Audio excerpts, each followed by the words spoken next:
What is up, everybody? Welcome to the BJT show, where I talk about sports, media, entertainment, and such things. I'm your host, Byron. And for this episode, my guest is a former University of Florida tight end and one of the top social media content creators out there, Clifford Taylor IV. Clifford, how you doing? What's going on, man? Doing good. Appreciate you having me. Yes, sir. Yes, sir. So, how did you get into playing football? Man, so yeah, man, I grew up hooping, all the way through high school, and then I tried to walk on to the basketball team in Florida. Long story short, it didn't work. They gave the spots to the team managers, which is pretty traditional nowadays. But yeah, around my sophomore year, man, I was just playing intramurals, and I was just I just thought it would be just like casual cardio, and then one day I had a game and then a player just happened to be there. Like it's like really something straight out of like a book or a movie. And then the player who happened to be one of my boys eventually, Robert Clay, who was a DB, walk on DB, he asked me if I ever thought about playing. And I told him straight up, I was like nah, like I ain't never played football besides, flag football. I ain't never really done anything. So the thing that really like caught my attention was when he said he put on a lot of weight. And at that point, man, I was like, maybe 190, 200, but I've always been trying to like get muscle, but I couldn't do it. So that stuck with me. And then like that weekend we played LSU, which is crazy because that's the last time we beat them. And it was like 6 years ago, but we ended up beating them. And I just did kind of like a little quick glance. And I was like, you know what, I might as well give it a shot. So I just found local trainers around Gainesville, was like running every day, working on my cardio to say kind of got it out the mud. I had to kind of like dig and like pretty much just connect with players and staff. And then like one connection led to another, one led to another. And then I got my foot in that door and then tried out. And then next thing you know, I was on the squad for the last 2 years of my college career. So that was definitely a roller coaster experience just getting in. But once I got in, I was set. Yeah, that definitely sounds like something out of a movie for sure. What was your favorite memory from playing at UF? Oh, probably I gotta go with the Auburn game, my junior year from homecoming, because that week, like the buildup was so crazy because at that point, a lot of people around Gainesville and just like Gator fans were starting to get that sense that like the Gators were back. College game day was there. It was, in SEC, a primetime game to us is 3:30.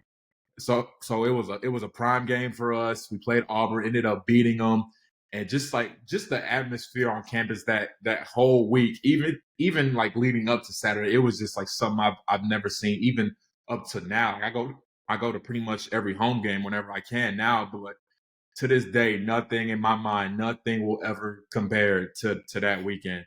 Of course, Orange Bowl weekend was great too, but when you have all that just like joy and chaos on your campus is nothing like it. So I gotta say, yeah, Auburn homecoming weekend. Nice, nice. I've been to a few games at Ben Hill Griffin Stadium at the University of Florida, and the atmosphere is crazy. 90,000 strong. It's always loud. It's just crazy experience for sure. What Yeah, was it and like for you? Yeah. So you played tight end at the University of Florida. So what was that like being in the tight end room with players like Kyle Pitts? it was humbling. I'll say that.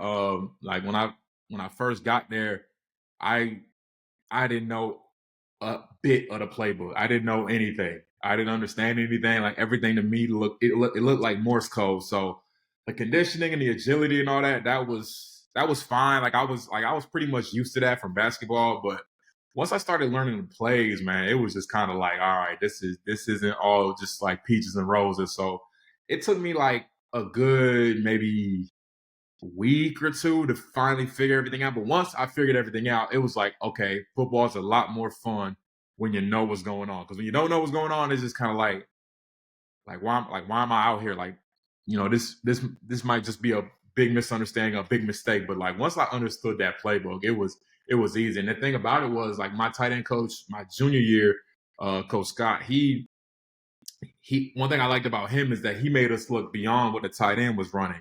So I knew what the running back was doing, what we were doing, what the receivers were doing, And then once he left, and then I got Coach Brew, who's also one of the best tight end coaches out there, it just became like second nature. So like I said, football was it got much more fun as time went on. Like I said, when you know what's going on, is great. But yeah, like playing with dudes like KP, I mean, it was one of those things where sometimes you notice like a player stand out in camp, and then when season rolls around, they don't really get as much burn as they get in camp. But like for him, I mean, it was one of those things where it's like once he got his first touchdown, I'm like, it's only going to go up from here for him. And sure enough, he ended up only being the highest drafted tight end in NFL history. So yeah, KP was a unicorn. He was a one of one, and he definitely made the meetings and practices a lot easier for us. I'll say that. So kudos to him. For sure. I remember watching Florida versus Georgia when Kyle Pitts kind of Mhm. just took over the game while he was over there when they played against Alabama. And I think the SEC championship game, Florida almost came Yeah. back, and Kyle was just going crazy that game. So definitely a really great player. And he plays for the Falcons too. So shout out to the Atlanta Falcons. Yeah, he plays for my rival team, but it is what it is. Yeah.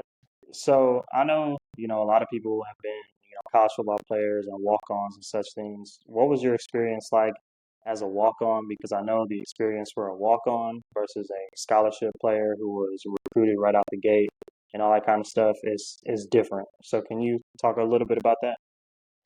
Yeah, so fortunately for me, it wasn't really as bad as some may portray it to be, because I think for me, because like contrary to what I do now, I was very very quiet, very soft spoken on the team. I just pretty much went in there, went to work, did my job, and then just left. I wasn't really built into all the nonsense and all the chaos that was happening behind the scenes. So from that point, I would say like I never really had any issues. I mean, I guess the only thing that sucked really was whenever we had a conference game. Um, it, it's so weird because the SEC has this limit. It's like only for conference games you can only have like 70 to 80 players dress out, and so the other like 30 players on the team, which were all walk-ons, we would all just kind of like just sit on the sidelines with a jersey and shorts and just kind of be like I don't want to say cheerleader, but that's what it was. But sometimes, like if you're lucky or if you're fortunate, they'll be like, you know what, you had a good week of practice, you get to dress out, which is a really cool honor. I got to do it a couple of times my senior year, so that's how I knew I was doing something right. But um for me, and I just kind of knew going in that like okay, like I know I'm not a superstar. I know I'm not one of those guys. I'm gonna have to pretty much earn everything that I do. But what I'm not gonna do is complain about things being unfair, things being, because if I complain about it, it's only gonna get worse. So I just always went in there with a grain of salt, pretty much accepted it for what it was, because fortunately, my fan was still around, so I didn't have to worry about having to pay for tuition, pay for food, like all that. Like I was pretty much like solid on that, thankfully. But yeah, no, my experience as a walk on was cool. And then once I started making videos, they always say like once you're a walk on and you get a nickname, that's when you're kind of like in that next level as far as respect on the team. So once I started like getting the coaches and the players to crack up, and they start like I had so many nicknames on that team. It went from like Clifton to Carlton to, and then they just flat out started calling me TikTok at some point. So I'm like, you know what? If they give me a nickname, hey, that's got to stand for something. So yeah, my experience as a walk on, in all honesty, was pretty cool. Yeah, that definitely sounds like a lot of fun, getting to play for such a prestigious university like the University of Florida. I know their fans are amazing. Gator Nation is so cool. I think Florida has some of the best fans in the SEC and college football overall. What has your Yeah, experience been with, the fans and their support for you?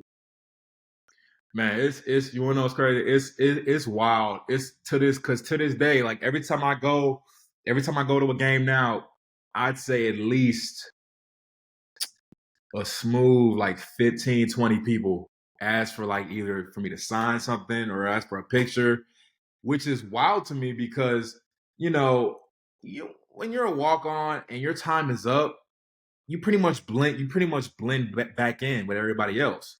So in all honesty, like when I left And whenever I would go back for a games, I thought it would just be the same thing. I would just blend in with all the fans again. It would just be normal. But man, when I went back for homecoming the first year that I was gone, the first year after I was gone, and I saw how many kids like I don't want to say swarm, but pretty much swarmed me asking for like pictures and autographs. I was like, oh, this is.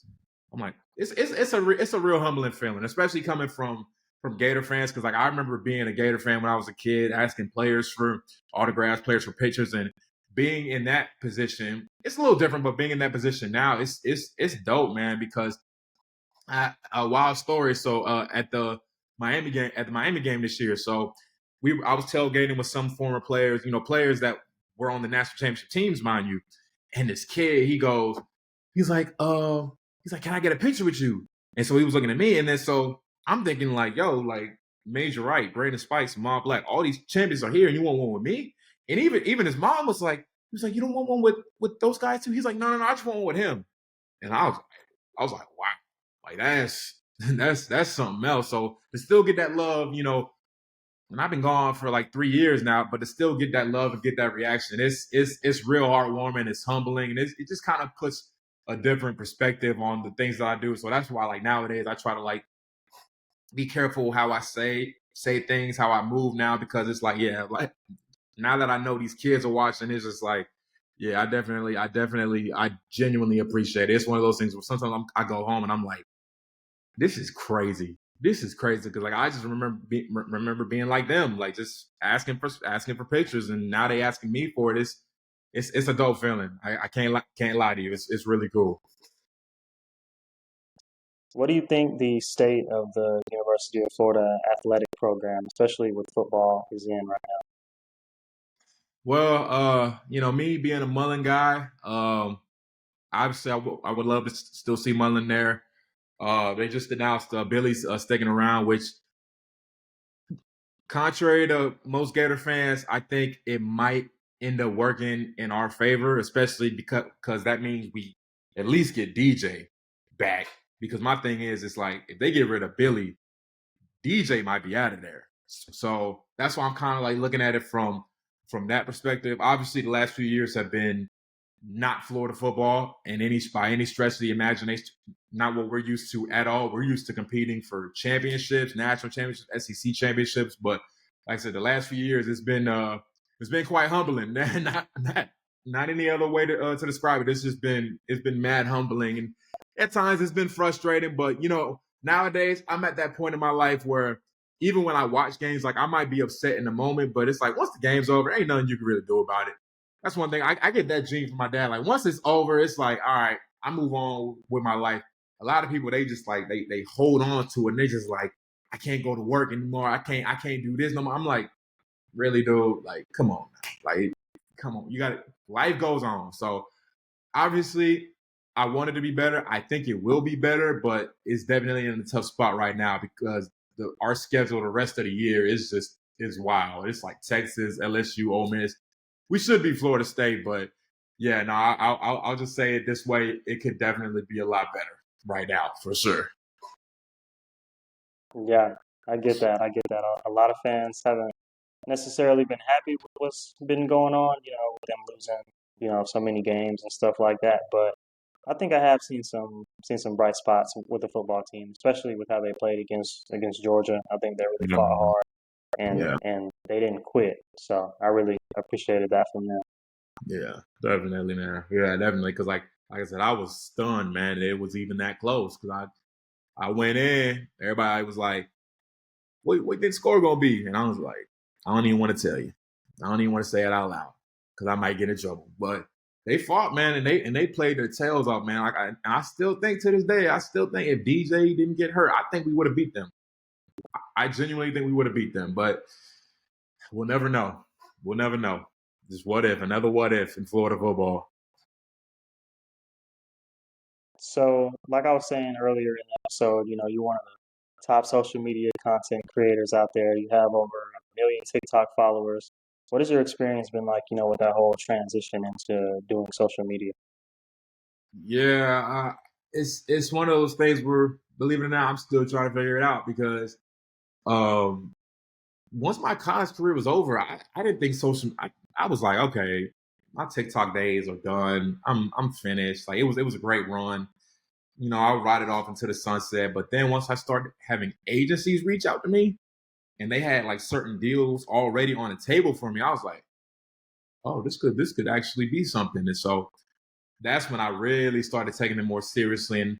And the thing for me was because a lot of times that transition from a college creator to just doing it full time, it's hard. It's really hard. So for me, I had to pretty much do some soul searching. I'm like, yo, am I ready to do this full time? And the answer was no, not even close. So I was like, you know what? What I'm gonna do is I'm gonna try to get my feet wet somewhere working in sports media so I can understand it behind the scenes a little more. And I tell you what, I would not be a creator that I am now without my experiences at the Rams and at the NBA. So I would say like those experiences, they definitely taught me a lot from the business side, just the awareness, just like scheduling things out. Like I treat the content I do now pretty much like a business now. I know a lot of times, like a lot of creators, they'll get up like mad late and they'll be like, "All right, let's go ahead and make a video today." But now I genuinely treat it like a business now. So it's definitely been a roller coaster to say the least. Like you obviously you have your ups and your downs during certain seasons, but yeah, man, to be still creating it's actually it'll be 5 years on November 18th for 5 years now, and hopefully to keep moving forward because I know TikTok might be gone next year, but to be able to still do it at this level is it's really dope. It's really dope because as it continues to evolve, I'm just trying to evolve with it because everybody wants to be a creator now. So I just want to make sure that I stay in that spectrum, stay in that space, so that way I can one day say I'm a homeowner, taking care of my family and things like that. So yeah, now working in media has been simply put a crazy dream come true, a dream I didn't think could ever come true. But yeah, no, it's been great. For sure, for sure. So there's a TikTok sound, speaking of TikTok, and there's a TikTok sound on there, and it says a win is a win. And so a lot of people have been using that sound. It's been, really successful, but you're the creator of that sound. Yeah. So how has that been for you seeing the success of that? You want to know what's crazy, man? So when I made the video, I think a couple days later, I had taken a break. I had taken a break from social media, so I didn't really realize the magnitude of it until I heard it when I came back. When I heard like Jimmy Butler use it. I saw like Dwight Howard use it. I saw like all these celebrities use it. And I'm like, wait, I know that voice. And I'm like, wait, that's my voice. And then I just clicked on the sound and I saw how many people use it. And then I think it was like 100,000 something people use. I was like, oh, okay. And so once people eventually put two and two together, it was me. And I was just like, wow. Like, cause you know what I'm saying? Like I did it after a Florida game because we played. Oh man, USF, and we should have beat them by like 40, 50, but we ended up beating them by like 3. So I just naturally said like a win is a win. Like people have definitely said it before me. Obviously, like some people are like I've never heard that before. I'm like, don't lie. I I've heard that plenty of times before. It's just never been out to the public like that. So when I did it, and before I even pressed post, I was like, nah, I want to add something to this because I already know they're gonna clown me in the comments. So I'm like, nah, let me do the laughing for them. So I just did like 4 to 5 different iterations of me laughing. Some were a little exaggerated, some were a little hysterical, and I just put them together, and it was magic, man. And I think the most magical moments happen when you're sometimes when you're just like not thinking about it. When you think about trying to go viral or create a trend too hard, it never works. But if you're just doing it from it's gonna sound cheesy, but like when you're doing it from the heart, it just creates like magic. So yeah, and it's crazy. I still hear people to this day in public use it in that same monotone voice that I did. And so it's wild, man. I got invited to TikTok headquarters for it. So yeah, no, it's really cool, man. It's dope. You'll hear people just randomly just being like, a win is a win, or Yeah, people will man. be out and some type of situation arises where they're like, well, this sports team did this or that, whatever. And you're like, you know what? A win is a win. And, Yeah, stuff man. like that is so cool. Yeah. What's been the coolest event that you've been to for social media? I know you were talking about, going to the TikTok headquarters and stuff like that. Has there ever been a specific event that really stood out to you as it pertains to social media? Oh man, it's probably one that's coming up, but uh, historically speaking, I'd say All Star Weekend, All Star Weekend, because for me that was a real like, all right, like you're in that door now because you know most people know me for football, but real ones know me as a hooper. Like everybody back home in Carolina, they know me as a hooper. So when I got invited to All Star Weekend as a creator and participating in all these like different All Star and like celeb games, it's like, yo, like this is definitely one of them ones because like, granted, the Super Bowl working for the Rams that was great, but being on the other side of that coin, being invited as a personality, like a creator, that's a different feeling. And then also, not only with that, you get to meet, creators that you see on the internet all the time and in living color. And it's like you get a chance to collab with them, talk about like how they started and that. Like that's the cool thing for me. It's like being able to see creators that I see on the daily and actually have a conversation with them. I'm like, yo, these are good people. So yeah, I would say All Star Weekend for sure. But yeah, this one coming up in Vegas. Yeah, that's gonna be crazy. But yeah, just historically speaking, now All Star Weekend for sure. That sounds like a lot of fun, definitely. Yeah, man. Yeah, I'm still. Yeah, it was a lot, but nah, it was a lot of fun.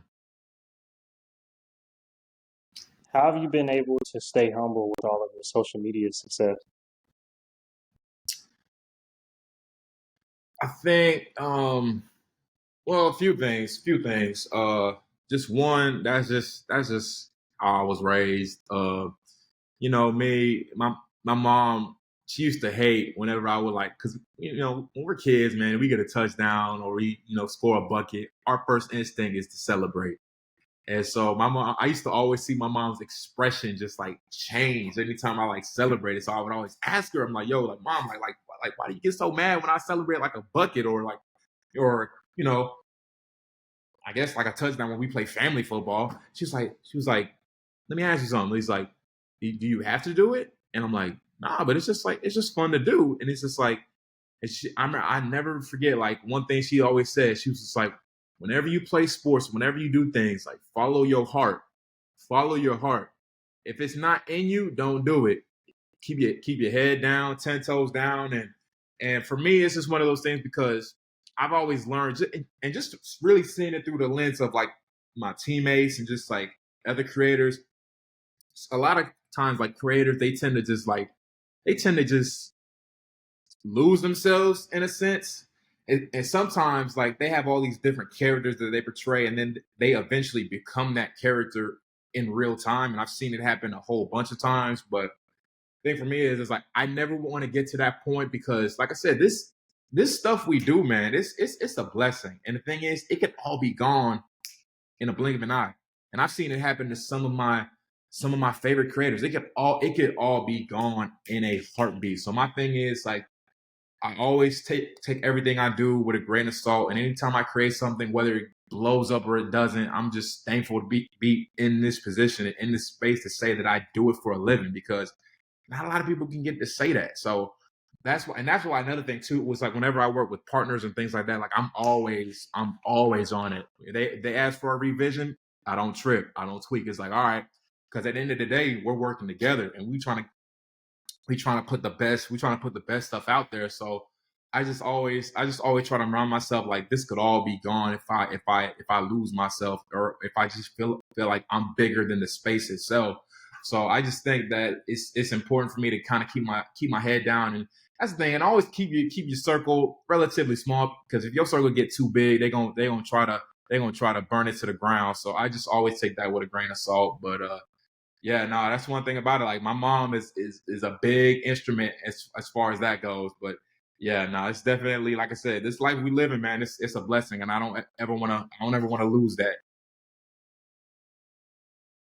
I see that you've been an advocate for mental health. How has that whole process been for you?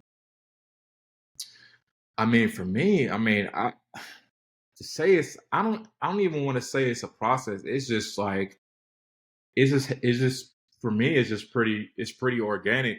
for real, because I feel like a lot of times, and I think I really, really learned this in 2020 when, when everything with George Floyd, Breonna Taylor was happening. A lot of times, a lot of fans, what they don't realize is they don't see us as humans. They see us as athletes, football players, basketball players, whatever the case is. So that's when I really started taking a shift. And that was really, and at that point I started seeing a little drift in my followers, but at that moment I didn't really care. And I knew, I was like, listen, if I can still, if listen, because when I do my skits, man, it's crazy. People think I'm angry all the time. I'm not that angry in real life, like I promise you. But like I always try to create a balance from through my skits, and then on top of just like showing people the human side. Like for example, like with the election that just happened. Like I'm always trying to just I always like to just try to tell people, like, you know what, let's all continue to be kind. Like just try to keep pushing to strive to be great, because unfortunately for a lot of us, it wasn't the outcome that we wanted. But I just always try to remind people, like, listen, you know, God don't make mistakes, and it's one of those things where I just try to tell people, I'm like, there's always light at the end of the tunnel. However that may occur in your life, I just always try to tell people that. And honestly, I still try to tell myself that at times, because I tell you what, imposter syndrome is real. It's real, dog. It's a real thing. So I just always try to tell people, I'm like, listen, man, only you can run your race.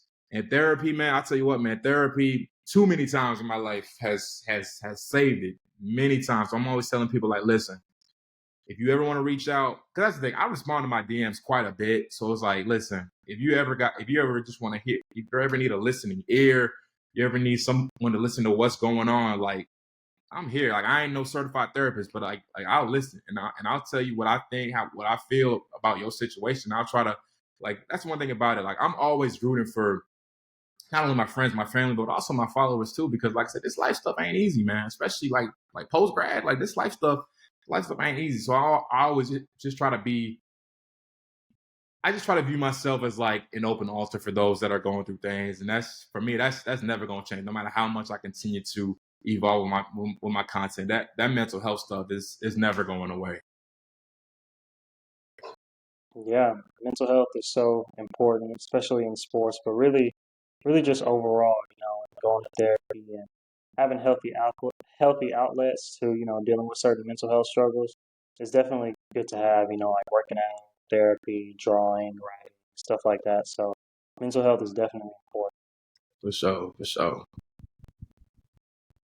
Now I want to get into some rapid fire questions, just some sort of, like random stuff. So what's your favorite food? Ooh, Italian. I love me a good shrimp fettuccine alfredo. That's my favorite. Yeah, yeah, shrimp fettuccine What's a alfredo. food? mm, What's something that you just won't eat? Chocolate, because I'm allergic to it. So it's good, but it'll close on my throat. So yeah, chocolate. Mm, Dang. So no Snickers or nothing like that. Hershey bar. Nah, not even a deal. Dang. What's your favorite candy? I was a big Jolly Ranchers guy. I was big on Jolly Ranchers and Skittles. Those two. But it's great. I don't even really eat candy like that. But when I did as a kid, oh yeah, Jolly Ranchers, yeah, was my favorite. What's your favorite movie? Favorite movie.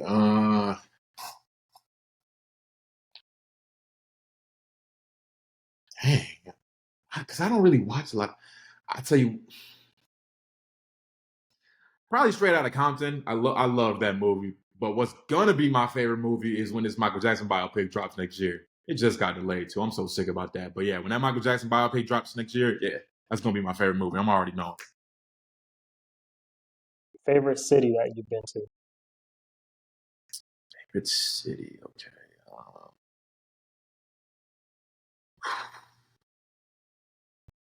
I tell you what, San Diego. San Diego is really, really dope. I like San Diego. Yeah, San Diego or I've never New been York. to California. You say you never been to California? Mm-mm. Oh yeah, yeah. You got to check it out. But I tell you what, that them gas prices up there, it'll bring you back to the East Coast. Yeah, it definitely did that for me. Yeah, them gas prices. Yeah, nah, it'll do it to you. Yeah, I bet. I bet. I've only really been in like the SEC area. I haven't been like, you know, Big 12, Pac-10 or anything like that. I haven't really been in those areas yet. They don't do it like the SEC football wise. I'll tell you that. It's not Mm. even close. Who's the coolest celebrity that you met? Uh, Probably my idol, King Batch. Or, not King Batch, but Scooter Magruder. Scooter Magruder. Yeah, he's a good friend of mine. King Batch was cool too, though. I'll give him that. A lot of people give him a hard time, but he was cool. I met him at the Super Bowl party after the Rams won. He was cool, but yeah, my favorite celebrity for sure is Scooter Magruder, no question. Nice, nice. Who's the coolest NFL player that you've met? Odell, Odell, cool as hell. I want to be. I want to. My favorite NFL player of all time is Cam Newton. I'm a Panther fan, but yeah, if I ever meet Cam, yeah, yeah, checkmate. Nice. Well, Clifford, I appreciate your time, bro. It means a lot. But folks, that is the episode. I hope y'all enjoyed the video. Be sure to like, comment, and subscribe when you subscribe. Click that notification bell. Be sure to follow me on my social medias, which will be in the description box. And be sure to follow Clifford on his social medias, which will also be in the description box. And like I always say, hope y'all have a good one. Peace out.